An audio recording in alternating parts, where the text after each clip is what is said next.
The fine showed up in my mailbox on a Tuesday morning, tucked between a grocery store flyer and my electric bill, and I knew my life in Whispering Pines was about to get complicated. I'm Vincent Waller, and I'd been living in this gated community in Eagle River, Alaska, for 3 years without incident. Sure, the HOA had their quirks, but nothing I couldn't handle. That was before Deborah Mitchell became the HOA president. That was before she decided my Snowmachine was public enemy number 1. The letter was printed on expensive cream-colored paper with the Whispering Pines HOA letterhead embossed at the top. "Dear Mr. Waller," it began, "it has come to our attention that you are operating a motorized snow vehicle on community property that produces excessive exhaust emissions in violation of Community Guidelines Section 12.4 B, Environmental Standards and Air Quality Preservation. You are hereby fined $1,000, payable within 30 days. Continued violations will result in additional fines of $500 per day. $1,000 for riding my Snowmachine from my garage to the trail that ran behind the development. The same trail I'd been using since I moved in. The same Snowmachine I'd owned for 2 winters. I stood in my driveway, reading the letter 3 times, the February cold biting at my face. My neighbor, Tom Hendricks, was scraping ice off his windshield across the street. He looked up and waved. "You get one too," I called out. He shook his head. "One what?" "A fine from the HOA. Tom walked over, his breath creating clouds in the frigid air. He read the letter over my shoulder and let out a low whistle. "That's harsh, man. I've seen you on that thing. Doesn't look like it smokes or anything." "It doesn't. The engine's only 2 years old. I bought it new and it's fuel injected, not the old 2-stroke kind." "Deborah's on a mission lately," Tom said, shaking his head. "She tried to fine the Martins for having their Christmas lights up past January 1st, said it violated the aesthetic standards. In Alaska, half the people keep them up through February to combat the darkness. Tell that to her. She's got Linda Prescott and Margaret Summers backing her up on everything. They formed some kind of committee." I folded the letter and stuffed it in my coat pocket. "There's got to be something I can do about this. Good luck." Steve Morrison tried to fight a fine last year for parking his work truck in his driveway. They threatened to put a lien on his house. That stopped me cold. They can do that, apparently. It's in the covenant somewhere. Steve ended up paying. After Tom left, I went inside and pulled out my copy of the HOA covenant and bylaws. It was a thick binder I'd received at closing and promptly shelved without reading beyond the basics. I spent the next 2 hours going through it, marking sections with sticky notes. Section 12.4 B did indeed mention environmental standards, but it was vague. All homeowners shall maintain reasonable environmental standards including but not limited to air quality, noise pollution, and waste management consistent with local, state, and federal regulations. There was no specific mention of Snowmachines, exhaust, or any measurable standard for what constituted a violation. I called my real estate agent, Rebecca Chen, who'd sold me the house. "Vincent, hi," she answered. "How's the house treating you?" "The house is great. The HOA not so much." I explained the situation. Rebecca listened quietly, then sighed. "I heard Deborah Mitchell got elected president. She's got a reputation. For what? Being extremely particular about everything. She tried to get the developer to ban Snowmachines entirely before the community was built, but it didn't fly. Too many people in Alaska own them. So what are my options? You can request a hearing with the board. It's in the bylaws. They have to grant you one within 30 days of a fine being issued. Bring documentation, evidence, whatever you can to support your case." "What kind of evidence?" I don't know, maybe get your snow machine inspected. Show it meets emissions standards. After we hung up, I searched for emissions testing facilities in Anchorage. Most dealt with cars and trucks, but I finally found a place called Arctic Performance and Diagnostics that advertised snow machine services. I called them. "Yeah, we can test your sled," the mechanic, a guy named Derek, told me. "But I gotta warn you, there's no state-mandated emissions standard for snow machines in Alaska. We can measure the output and compare it to manufacturer specs, but it's not like a car inspection." "That's fine. I just need documentation showing what the actual emissions are. Bring it in tomorrow morning. I can have results by afternoon." That evening, I drafted a formal request for a hearing. I kept it professional and factual, citing the relevant sections of the bylaws and requesting specific evidence of how my snow machine violated any measurable standard. I printed it, signed it, and drove to Deborah Mitchell's house to hand-deliver it. She lived in one of the larger homes in Whispering Pines, a sprawling two-story with elaborate stonework and professional landscaping that somehow looked pristine even under a foot of snow. I rang the doorbell. Deborah answered wearing a cream-colored sweater set and perfectly styled blonde hair that looked shellacked in place. She was probably in her mid-50s, thin, with the kind of sharp features that seemed perpetually disapproving. "Mr. Waller," she said, not opening the screen door. "What can I do for you? I'm here to deliver my formal request for a hearing regarding the fine I received today. You could have mailed that. I wanted to make sure you received it. The bylaws say I have the right to a hearing within 30 days. She opened the screen door just enough to take the envelope, holding it between two fingers like it might contaminate her. "The board will review your request and respond within the required time frame. I'd also like to know what specific measurements or evidence you used to determine my snow machine violates environmental standards." "The violation is obvious to anyone with eyes, Mr. Waller. The exhaust cloud from your machine is visible every time you operate it. Water vapor is visible in cold weather. That doesn't mean it's pollution." Her lips pressed into a thin line. "The board has made its determination. If you wish to dispute it, you may do so at the hearing. Good evening." She closed the door before I could respond. The next morning, I loaded my snow machine onto my trailer and drove to Arctic Performance and Diagnostics. The shop was in an industrial area south of Anchorage, surrounded by similar businesses serving Alaska's unique vehicle needs. Derek turned out to be a guy in his 30s with a thick beard and oil-stained coveralls. "Nice sled," he said, walking around my Arctic Cat. "What year?" 2023. "Got it right after I moved up here. Fuel-injected 4-stroke. "Yeah," he nodded approvingly. "These are clean. Way cleaner than the old 2-strokes. Let's get it on the dyno and see what we're working with." I watched as Derek hooked up various sensors and equipment to my snow machine.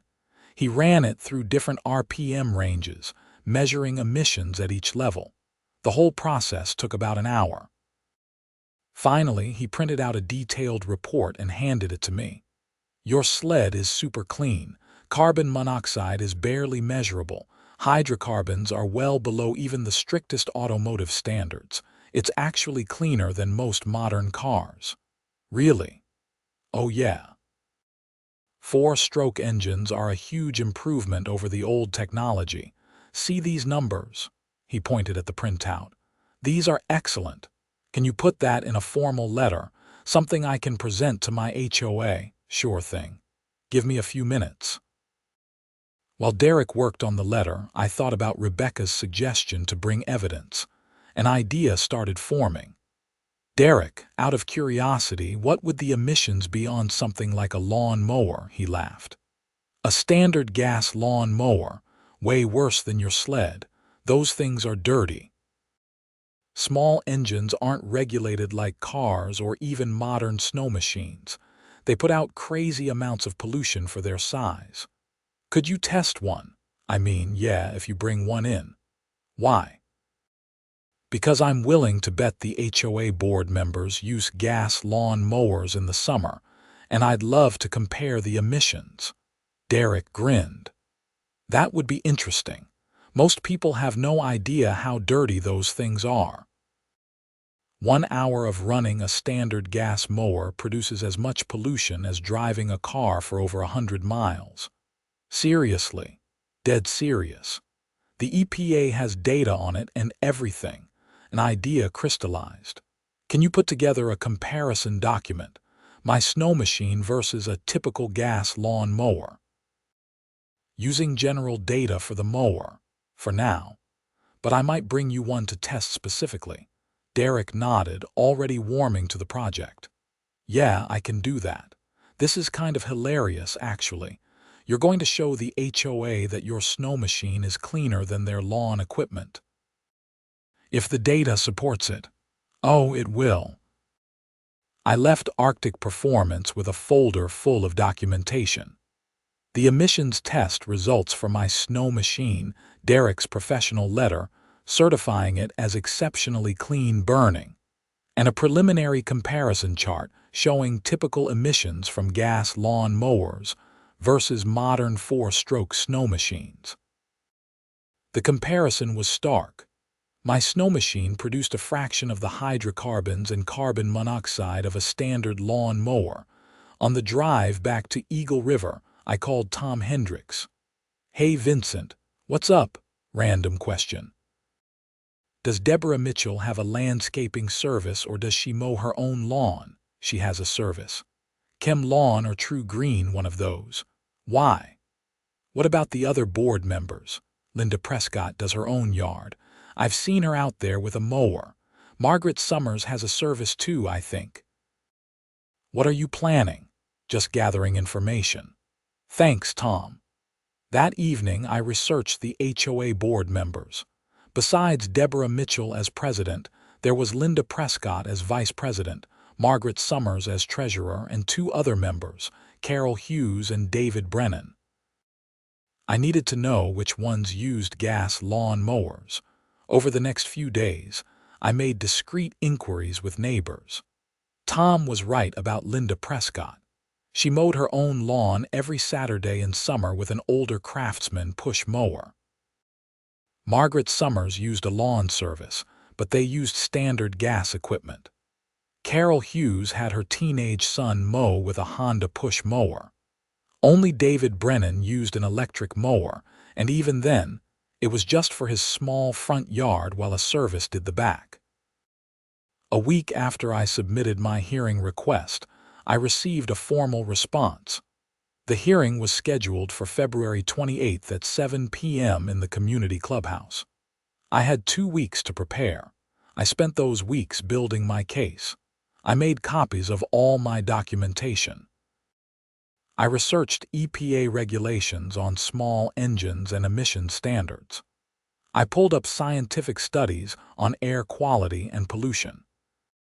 I even contacted the Alaska Department of Environmental Conservation to confirm there were no state emission standards for snow machines, which they confirmed in writing.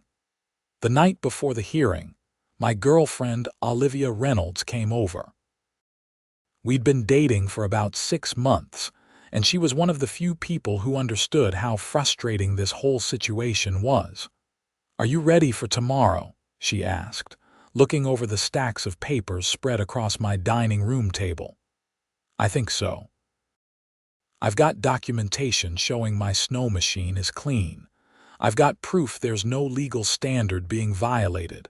I've got the comparison data for lawn mowers." "Are you really going to bring up the lawn mower thing?" "Why not? If they're going to fine me for emissions, they should be consistent about environmental standards." Olivia smiled. "You're going to make enemies on that board." "I already have enemies. Deborah Mitchell decided I was a problem the day I moved in." "Why do you think that is?" I'd wondered the same thing. Tom thinks it's because I'm younger and single. Most of the homeowners here are families or retired couples. Deborah likes everything to be a certain way and I don't fit her image. That's discrimination. Probably, but hard to prove. The next evening, I arrived at the community clubhouse 15 minutes early, carrying a briefcase with all my documentation and my laptop. The clubhouse was a nice facility with a kitchen, meeting rooms, and a main hall used for community events. The board met in a smaller conference room with a long table and uncomfortable plastic chairs. Deborah was already there, arranging papers at the head of the table. She looked up when I entered, her expression neutral. "Mr. Waller, the hearing will begin at 7 sharp. I'm aware." Linda Prescott and Margaret Summers arrived together, both women in their 50s wearing similar conservative outfits. They greeted Deborah warmly and ignored me. Carol Hughes, a nervous-looking woman in her 40s, gave me a small smile. David Brennan, the only other man on the board and probably around 60, nodded in my direction. At exactly 7 p.m., Deborah called the meeting to order. "We're here to address the appeal filed by Vincent Waller regarding a fine issued for environmental violations, specifically excessive emissions from a motorized snow vehicle. Mr. Waller, you have 30 minutes to present your case." I stood and opened my briefcase. "Thank you. I'm appealing this fine because it's based on a subjective observation rather than any measurable standard or legal requirement. I've brought documentation to support my position." I handed out copies of the emissions test results to each board member. "This is a professional emissions test conducted on my Snowmachine by Arctic Performance and Diagnostics, a certified testing facility. As you can see, the emissions are extremely low across all measured categories." Margaret Summers barely glanced at the paper. "We're not scientists, Mr. Waller. These numbers don't mean anything to us. They mean my Snowmachine is clean. The carbon monoxide output is nearly zero. Hydrocarbons are minimal. It meets and exceeds standards that would apply to automobiles if such standards existed for snowmachines." Deborah leaned forward. "The issue isn't whether your machine meets some arbitrary standard. The issue is that it produces visible exhaust that diminishes the air quality of our community." "Water vapor is visible in cold weather," I said. "That's basic physics. When warm exhaust meets cold air, condensation occurs." "That's not pollution." "Semantics," Linda Prescott said dismissively. I pulled out another document. "This is a letter from the Alaska Department of Environmental Conservation confirming there are no state emission standards for snow machines. Since the HOA covenant says environmental standards should be consistent with local, state, and federal regulations, and there are no such regulations, my snow machine cannot be in violation." David Brennan actually looked interested. "That's a fair point." "It's irrelevant," Deborah snapped. "The HOA has the authority to set standards that exceed state and federal requirements. Then those standards need to be specific and measurable," I countered. "The covenant section you cited is vague. It doesn't define what constitutes a violation or how it's measured. You can't fine someone based on subjective observations." Carol Hughes spoke quietly. "He does have a point about specificity." Deborah shot her a look that could freeze water. "The board has discretion to interpret the covenants as needed to maintain community standards." I decided it was time to play my trump card. "Let me ask you this. Do any of you use gas-powered lawn mowers?" The question clearly caught them off guard. Margaret frowned. "What does that have to do with anything? Environmental standards, air quality. If we're concerned about emissions in our community, we should be consistent." I pulled out Derek's comparison chart and distributed copies. "This shows the emissions from my snow machine compared to a typical gas lawn mower. As you can see, a standard lawn mower produces significantly more pollution. Linda Prescott's face flushed. This is absurd. You can't compare a lawn mower to a snow machine. Why not? We're talking about emissions and air quality.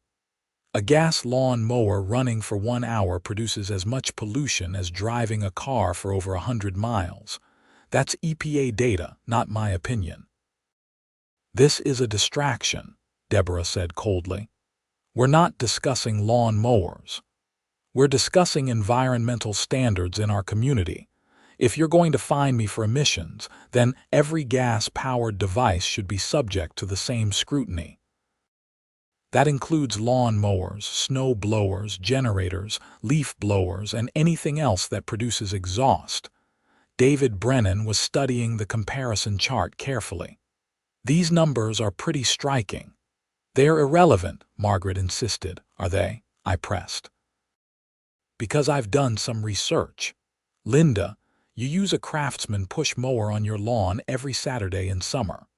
Margaret, your lawn service uses commercial gas equipment. Carol, your son mows with a Honda. If we're applying environmental standards, shouldn't those be examined too?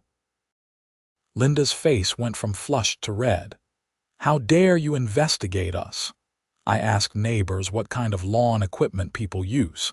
That's hardly an investigation. It's information that's visible to anyone driving through the community. Deborah stood abruptly. This hearing is about your violation, Mr. Waller, not about lawn equipment. The board will take your materials under advisement and issue a decision within 10 business days. I'm not finished with my presentation. Yes, you are. This hearing is concluded. I stayed seated. The bylaws say I'm entitled to 30 minutes. It's been less than 20. Deborah's jaw tightened. Fine, you have 10 more minutes. I took a breath, forcing myself to stay calm. The fundamental issue here is fairness and consistency. You can't selectively enforce environmental standards based on personal preferences. Either emissions matter or they don't. Either we measure and regulate all sources of pollution, or we don't regulate any of them based on subjective observations. We regulate what we deem necessary to maintain property values and quality of life, Deborah said icily. Then put it to a community vote. Survey the homeowners. Ask them if they're bothered by my snow machine. Ask them if they want strict emission standards that would apply to all gas-powered equipment. The board doesn't answer to mob rule, Margaret said. The board is supposed to represent the homeowners, I countered. We elect you to serve our interests, not to pursue personal vendettas. The room went silent. Deborah's expression turned glacial. Are you accusing this board of impropriety? I'm saying this fine feels arbitrary and targeted. I've lived here for 3 years without any issues. I've used my snow machine every winter. Suddenly it's a problem. What changed? No one answered. David Brennan shifted uncomfortably in his seat. Carol Hughes looked down at her hands. I'll tell you what changed, I continued. Deborah Mitchell became HOA president, and for whatever reason, she decided I don't fit in this community. That's absolutely false, Deborah said, but her voice was tight. Then explain the fine. Explain why, after 3 years, my snow machine suddenly violates environmental standards despite being cleaner than the lawn equipment half this community uses. Linda Prescott stood up. We don't have to explain anything to you. The board has made its determination. Based on what evidence? You haven't presented any documentation, any measurements, any objective data. Just your subjective opinion that visible water vapor somehow constitutes pollution. Your time is up, Deborah announced. The board will deliberate and provide a written decision. This hearing is adjourned. The board members filed out quickly, leaving me alone in the conference room. I packed up my materials, frustrated but not defeated. I'd made my case. Now I had to wait. Olivia was waiting in the parking lot. She'd offered to come in for support, but I'd wanted to handle it alone. "How'd it go?" she asked when I got in her car. "About as well as expected." They didn't want to hear it. "What happens now?" "They have 10 days to issue a decision. If they uphold the fine, I can take it to court." "Would you really sue your HOA for $1,000 plus ongoing daily fines?" "Yeah, I would. It's the principle." Over the next week, I started noticing things. Tom Hendricks mentioned that Deborah had scheduled an emergency board meeting. Another neighbor, Sarah Kim, told me Linda Prescott had been going door to door asking people if they had problems with snow machines in the community. Most people said no. On the 8th day after the hearing, I received another letter from the HOA. This one was shorter. "Dear Mr. Waller, after careful review of the evidence presented at your hearing, the board has determined to uphold the fine of $1,000 for violations of Community Guidelines Section 12.4b. Additionally, you are prohibited from operating your snow vehicle on community property effective immediately. Failure to comply will result in daily fines of $500 and potential legal action to place a lien on your property." I read it twice, my anger building.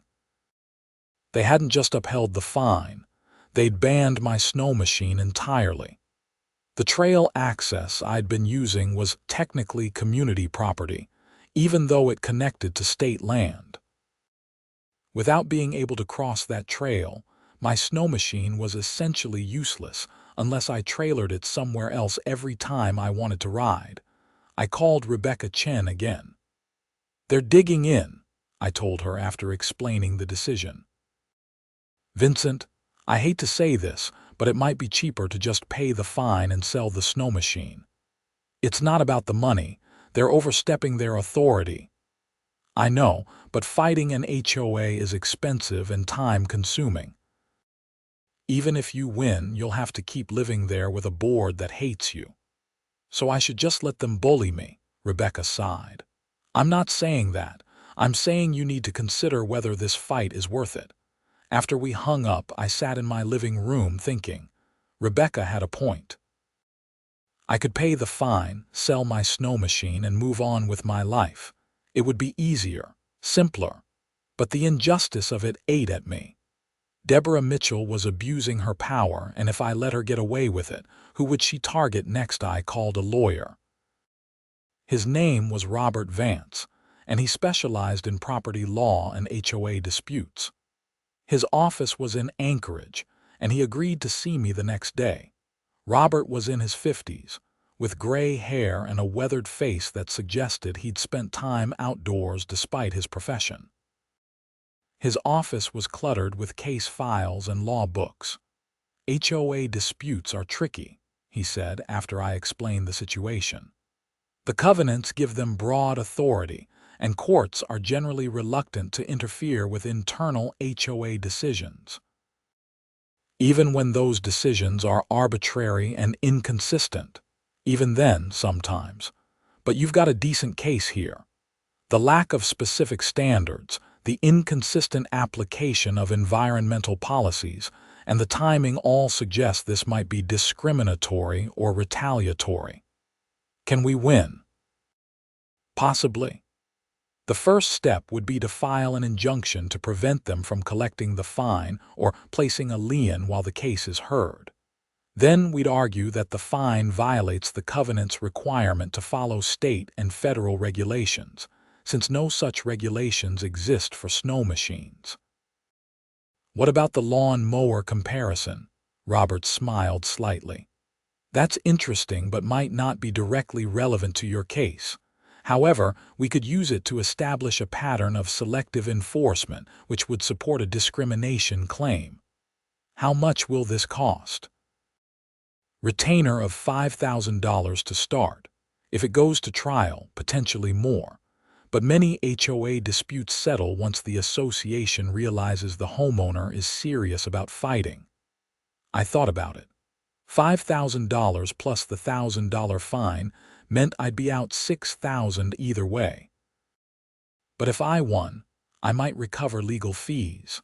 Let's do it. Robert drew up the paperwork that afternoon. We filed an injunction request with the court and sent a formal notice to the HOA that I was pursuing legal action. The notice made it clear that I was challenging not just the fine but the authority of the board to ban my snow machine based on unspecified environmental standards. 3 days later, I got a call from David Brennan. "Vincent, this is David from the HOA board. Do you have a few minutes to talk?" "Sure. I want you to know that not everyone on the board agrees with how this situation has been handled. Carol and I both felt the fine was premature and the ban was overreach." "Then why didn't you vote against it? Deborah, Linda, and Margaret are a solid voting bloc." "They have the majority, but your legal notice has them spooked. They're worried about the cost of litigation and the publicity." "Good. They should be worried. I'm calling to see if there's a way to resolve this without going to court. What would it take?" I considered. "Drop the fine. Rescind the ban. Let me use my snow machine like I have been for 3 years. What if we drop the fine and the ban but put a formal policy in place about emission standards? Something specific and measurable that applies to all equipment, not just snow machines." That was interesting. "What did you have in mind?" "Something based on EPA guidelines. If equipment meets certain emission standards, it's allowed. If it doesn't, it's not. Apply it uniformly to snow machines, lawn mowers, generators, everything." "Would the rest of the board agree to that?" "I think I can convince them it's better than a lawsuit. Can I present it as a settlement proposal?" "Yeah. Have your lawyer send it to my lawyer in writing." 2 weeks later, Robert called me. "We've got a settlement offer. They'll drop the fine and the ban. In exchange, you agree to support a new environmental policy that sets specific emission standards for all gas-powered equipment in the community." "What are the standards?" "Based on current EPA guidelines for small engines. Your snow machine easily meets them. Most modern equipment will too. But older lawn mowers and 2-stroke engines won't. I thought about Linda Prescott and her old Craftsman mower. They're agreeing to this. Apparently David Brennan convinced them it's better than losing in court and paying your legal fees." "What about attorney costs?" "They'll reimburse you for the retainer, $5,000. So I get my money back and they drop the fine." "Yes, you'll need to sign a release agreeing not to pursue further legal action related to this specific incident." It was better than I'd hoped for. "Send me the documents." The settlement was finalized in early April. The HOA issued a formal apology for the misunderstanding regarding my snow machine and announced a new comprehensive environmental policy that would take effect May 1st. The policy required all gas-powered equipment used in the community to meet EPA emission standards. Equipment owners had until June 1st to provide documentation or have their equipment tested. The policy caused an uproar. Tom Hendricks called me laughing. "You should see the community Facebook page. People are freaking out about the new emissions rules." "Are they mad at me?" "Some are. But a lot of people are pointing out that the rules came from the HOA board, not you. And several people are saying it's about time we had clear standards instead of arbitrary enforcement." "What about Deborah and her crew?" Radio silence from them. "But I heard Linda Prescott had to buy a new electric mower because her old one couldn't meet the standards." I couldn't help but smile at that. "What's the general mood?" "Mixed. Some people think it's government overreach even though it's the HOA, not the government. Some people think it's a good idea. A few people are organizing to vote the current board out at the next election." That last part caught my attention. "Really?" "Yeah. They're saying the board has been too heavy-handed and this whole thing with you was the last straw. There's a petition going around to recall Deborah, Linda, and Margaret." The recall effort gained momentum through April and May. It turned out I wasn't the only one who'd had problems with Deborah Mitchell's board.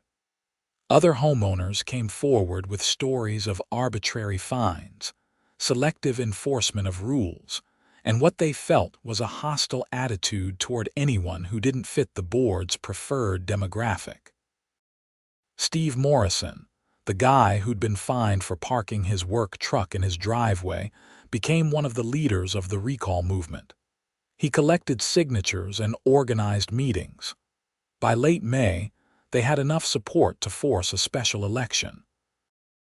Olivia and I attended one of the community meetings in the clubhouse. The room was packed with probably 100 homeowners, which was impressive given that the whole community only had about 300 houses. Steve stood at the front of the room. "We're here because the current board has forgotten that they work for us, not the other way around.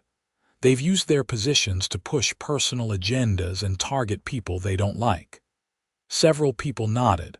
Someone in the back yelled, "Tell them about the fine for parking." Steve held up a hand. "A lot of us have been fined or threatened for minor issues that the board decided were violations. Vincent Waller here was fined $1,000 for his Snowmachine based on no actual standard or measurement. Others have dealt with similar situations."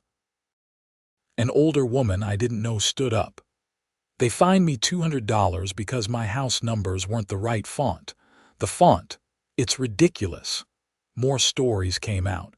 A family fined for having a trampoline in their backyard. Another homeowner threatened with legal action for painting their door navy blue instead of the approved dark blue.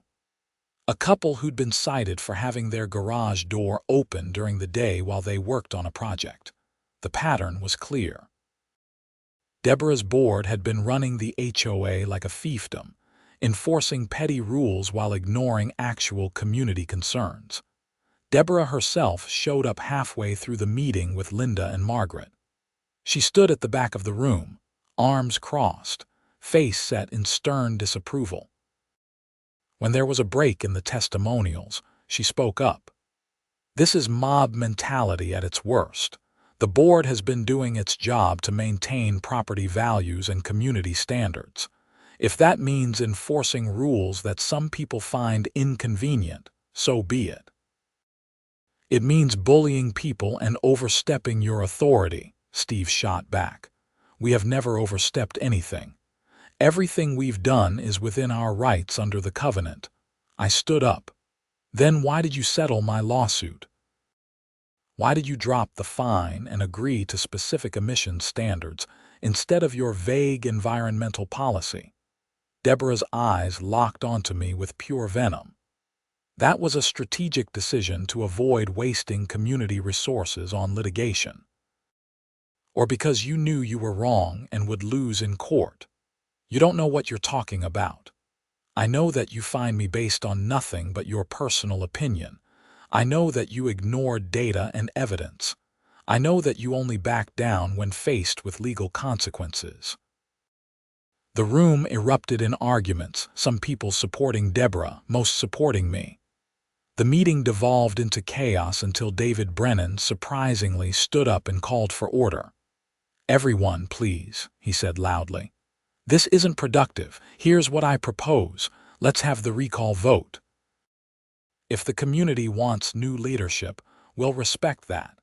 If they want the current board to continue, we'll work on being more responsive to concerns." It was a reasonable suggestion. The vote was scheduled for mid-June. In the weeks leading up to the election, the community was divided. Deborah's supporters, mostly older residents who valued strict rule enforcement, argued that the board had maintained property values and kept the community attractive. The opposition argued that property values didn't justify harassment and overreach. I tried to stay out of the politics, but it was impossible. People knew I'd been the catalyst for the recall movement, whether I'd intended to be or not. Some thanked me. Others blamed me for causing division. Olivia and I talked about it over dinner one night at our favorite restaurant in Anchorage, a seafood place called Simon and Seaforts with views of the inlet. "Do you regret fighting the fine?" she asked. "No. Even if I'd known it would lead to all this, I'd do it again." Deborah was abusing her power. But now the whole community is fighting. Neighbors are mad at each other. Is that better? I thought about it. Yeah, actually, because at least now people are paying attention. For years, the board did whatever they wanted because nobody questioned it. Now people are engaged, involved, and demanding accountability. That's healthier than everyone just accepting whatever Deborah decided. "You sound like a politician," I laughed. "God, I hope not." The recall vote took place on June 15th. Turnout was high, nearly 70% of homeowners. The results were announced that evening. Deborah Mitchell, Linda Prescott, and Margaret Summers were all recalled by margins of between 55 and 60%. New board members would be elected in a special election the following month. I ran into David Brennan at the grocery store a few days after the vote. He looked relieved. "How are you holding up?" I asked. "Better than I have in months." Working with Deborah was exhausting. She had an opinion on everything and refused to compromise on anything. "Why did you stay on the board?" Someone had to be a voice of reason. Carol and I tried to moderate the worst impulses, but we were outvoted more often than not. "Are you running for re-election?" "Yeah, so is Carol. We're hoping to build a board that's more balanced and reasonable." "Good luck," he smiled. "Thanks, and Vincent, for what it's worth, I'm glad you fought that fine. It needed to happen." The special election brought new faces to the board. Along with David and Carol, 3 new members were elected. A retired engineer named Patricia Flores, who ran on a platform of clear, consistent rules. A younger guy named Marcus Wells, who worked in tech and wanted to modernize the HOA's communication and processes. And a teacher named Jennifer Kwan, who emphasized community building over rule enforcement. The new board's first action was to review all the policies and fines from the previous year. They found dozens of questionable decisions. Several fines were refunded. The policy manual was rewritten to be more specific and less subjective. My emissions policy stayed in place, but the new board made compliance easier. They arranged for a mobile testing service to come to the community and test equipment on site for a reduced fee. Most equipment passed. Some older lawn mowers and a few 2-stroke generators didn't, but the board gave owners a full year to replace them and offered information on rebates and trade-in programs for cleaner equipment. Summer arrived, and Whispering Pines felt different. Community events that had been stiff, formal affairs under Deborah's leadership became more relaxed and fun. The 4th of July barbecue had twice the usual attendance. People seemed happier, more willing to engage with their neighbors. Deborah herself became somewhat reclusive. I'd see her occasionally getting her mail or leaving in her car, but she stopped attending community events. Linda and Margaret followed suit. They'd formed their own little faction of people who thought the new board was too lenient, but they were a small minority. One evening in late July, I was working on my truck in the driveway when a car I didn't recognize pulled up. A woman in her 30s got out, looking official in a business suit. "Vincent Waller?" she asked. "That's me. I'm Jennifer Hastings from the Anchorage Daily News.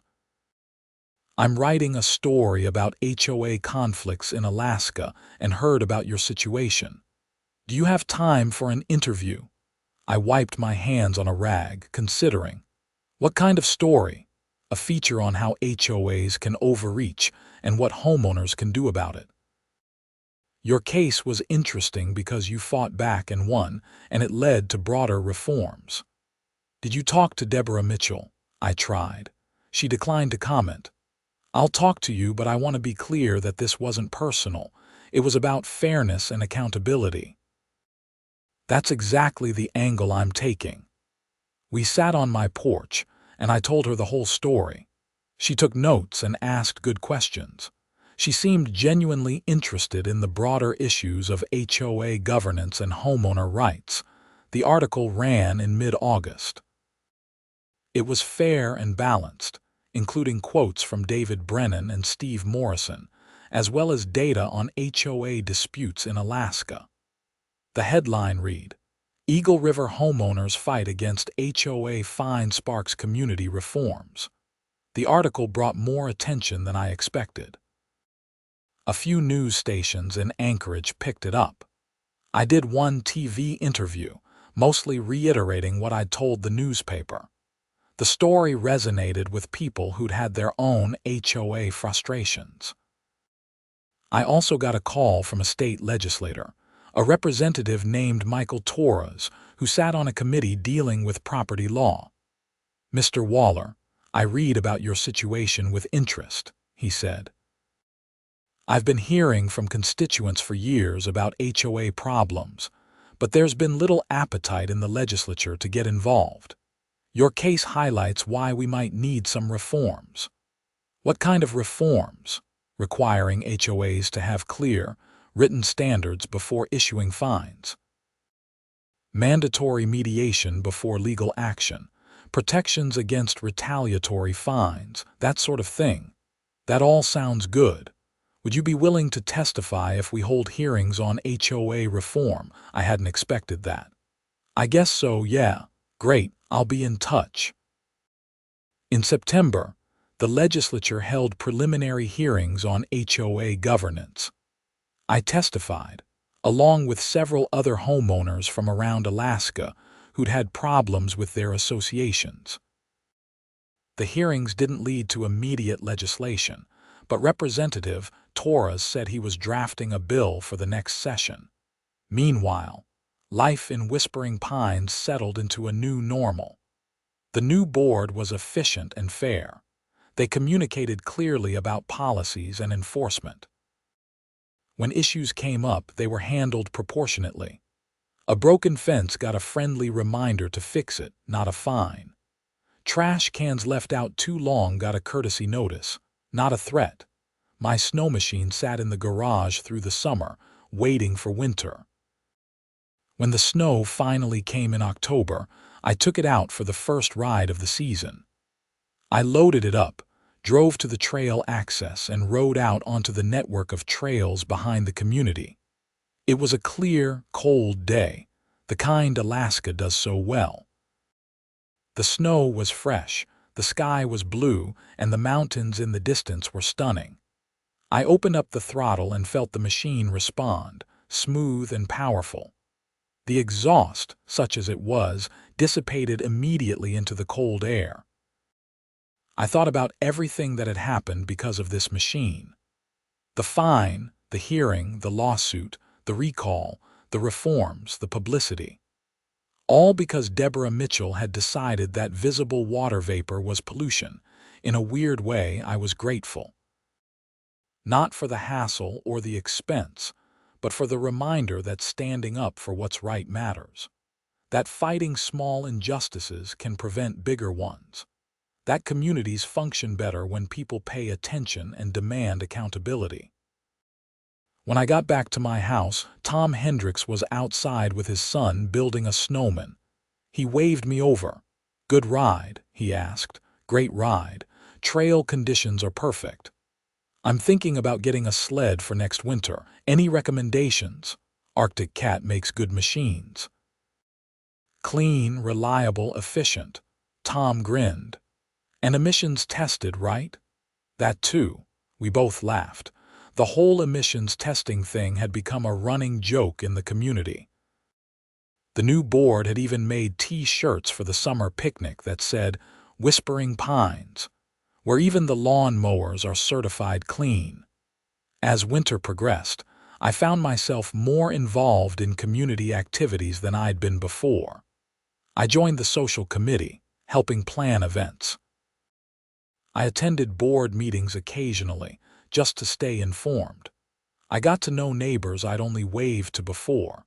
Olivia and I got more serious. By December, We were talking about moving in together. She loved my house and the community, especially now that the atmosphere was more welcoming. "It's funny," she said one evening as we decorated my Christmas tree. "A year ago, you were ready to move out of Whispering Pines to get away from Deborah. Now you're more invested in the community than ever. A year ago, the community felt hostile. Now it feels like home. Because you fought for it. Because a lot of people fought for it. I just started the conversation." We hung ornaments in comfortable silence for a while. Then Olivia asked, "Do you think Deborah regrets how she handled things?" "I doubt it. People like her don't usually think they're wrong. They think everyone else just doesn't understand. That must be exhausting, being that rigid." "It is. I almost feel sorry for her. Almost."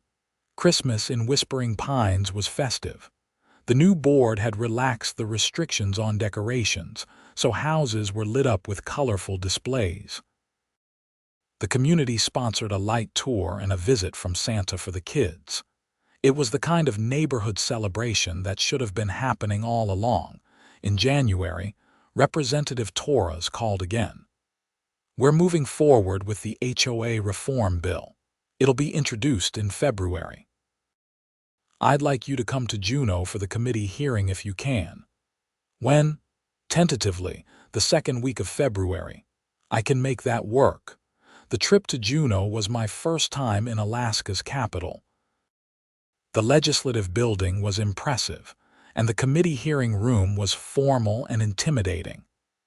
I sat at a table with other witnesses, including a lawyer from the HOA and a representative from a homeowners' rights organization. When it was my turn to speak, I kept it simple. I told the story of the fine, the lack of standards, the settlement, and the community reforms that followed. I emphasized that HOAs served important functions but needed clear guidelines to prevent abuse. "The problem isn't that my HOA fined me," I said. "The problem was that the fine was based on nothing measurable or objective. If there had been clear standards from the beginning, either my snow machine would have met them or it wouldn't have. There would have been no ambiguity, no room for personal bias." The committee members asked questions. Some were skeptical of regulating HOAs. Others were sympathetic. In the end, they voted to move the bill forward, though it would likely be amended before a final vote. Back in Eagle River, winter continued. I rode my snow machine regularly, sometimes solo, sometimes with Tom, who'd bought his own machine. We explored trails all over the region, enjoying the access and freedom that Alaska winters provide. In March, as the days grew longer and the snow started to melt, I got a call from Derek at Arctic Performance and Diagnostics. "Hey Vincent, remember that emissions testing we did on your sled?" "Of course." "Well, you started something."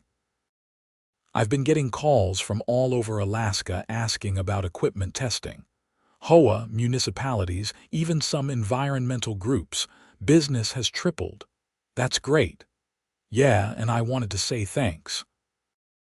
That comparison chart we did, the lawn mower versus snow machine thing, that's become really popular. I've got it framed on the wall now." I laughed. "I'm glad it worked out for you. You ever need any work done on your sled, it's on the house. You've been great for business." Spring arrived, and with it came the annual HOA meeting where homeowners could address the board and vote on the budget. The turnout was huge, probably twice what it had been in previous years. People were paying attention now. Patricia Flores, who'd become board president, gave a report on the year's accomplishments. "We've rewritten the policy manual to be clearer and more objective. We've established a mediation process for disputes. We've increased transparency by posting meeting minutes online. And we've worked to build community rather than just enforce rules." The crowd applauded. Steve Morrison stood up. "I want to thank the new board for listening and being responsive. This feels like a real community now." More applause. Even David Brennan, who'd served under both the old and new boards, looked pleased. During the public comment period, I stood up. I know a lot of what happened this past year started with my dispute over my snow machine. I want to thank everyone who supported reforms and got involved in making this community better. And I want to encourage everyone to stay involved. Good governance requires participation. After the meeting, several people came up to shake my hand or thank me. A few still seemed to think I'd caused unnecessary trouble, but they were in the minority. Deborah Mitchell attended the meeting but didn't speak. She sat in the back row with Linda and Margaret, looking bitter and isolated. When the meeting ended, she left quickly without talking to anyone. I felt a twinge of sympathy. She'd gone from running the community to being essentially shunned, but she'd brought it on herself through her own rigidity and unwillingness to listen. Summer brought long days and warm weather. Olivia moved into my house in June, and we hosted a housewarming barbecue. Neighbors came, bringing food and beer. Tom and his family, Steve Morrison, David Brennan and his wife, even Patricia Flores stopped by. It was casual and fun, the kind of gathering that happens in healthy communities. As I stood on my deck, watching people laugh and talk, I reflected on how much had changed in 18 months. I'd gone from being an isolated homeowner fighting an arbitrary fine to being genuinely connected to my community. I'd learned that standing up for principle can lead to positive change, even when it's difficult and uncomfortable. My snow machine, the catalyst for all of it, sat in the garage, waiting for winter. It had cost me time, money, and stress. But it had also given me something valuable, a sense of belonging and the knowledge that individual action matters. In July, Representative Torres called with news. The HOA reform bill passed. The governor signed it yesterday. What does it include? Requirements for clear written standards before fines can be issued. Mandatory dispute resolution before legal action. Protections against retaliatory enforcement. Limits on how quickly fines can escalate. It's not perfect, but it's a good start. When does it take effect? January 1st. HOAs across Alaska will have 6 months to update their policies to comply. It felt like closure. A small personal dispute had contributed to statewide reform, not because I was special or heroic, but because I'd refused to accept injustice and others had joined the fight.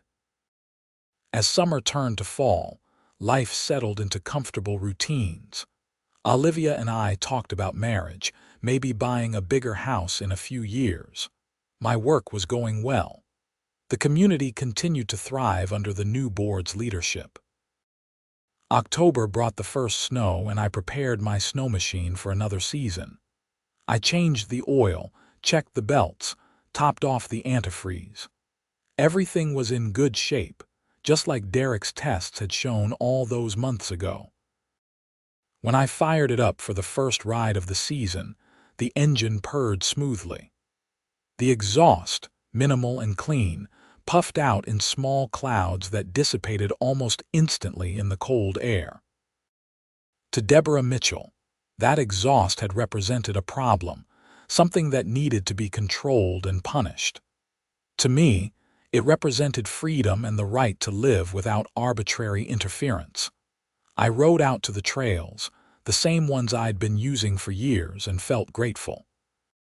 Not just for the access or the beautiful landscape, but for everything the fight over that access had taught me. About standing up for what's right, about community, about the importance of fair governance and the courage it takes to demand it. The sun was setting as I headed back home, painting the sky in shades of orange and pink.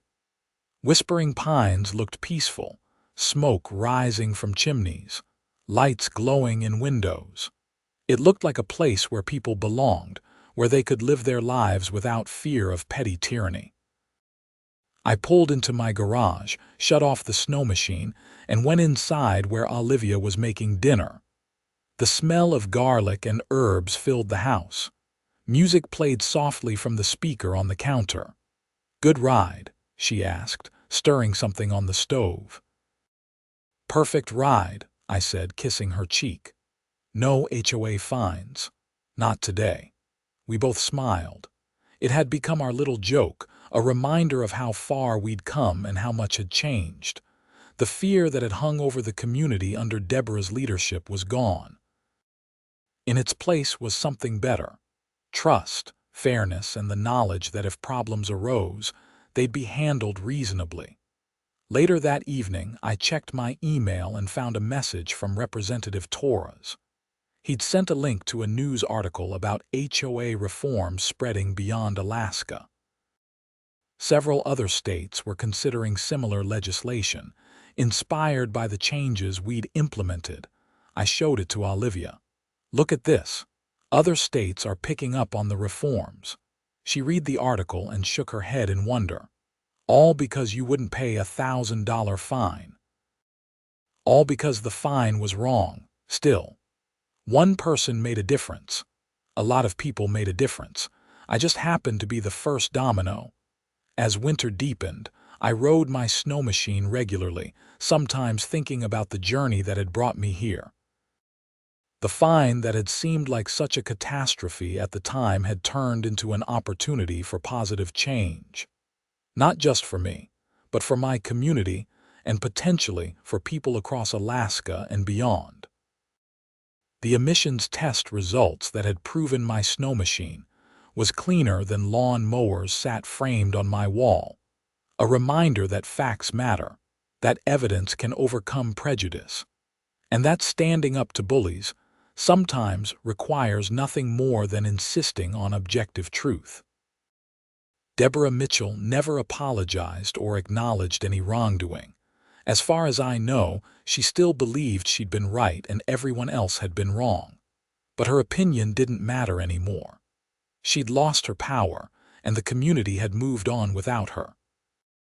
In December, the community held its holiday celebration. Nearly every household participated, and the turnout was incredible. Kids played in the snow, adults chatted around fire pits, and the sense of genuine community was palpable. Patricia Flores gave a short speech thanking everyone for their involvement and participation. "Whispering Pines is what we make it," she said. "When we work together, treat each other fairly, and remember that we're neighbors first and homeowners second, amazing things happen." The crowd cheered. I stood with Olivia, Tom and his family nearby, and felt genuinely happy. This was what a community should be. Not perfect, but trying. Not controlled by fear and arbitrary rules, but guided by mutual respect and reasonable standards. As the celebration continued, I thought about the future. The HOA reform law would take effect soon.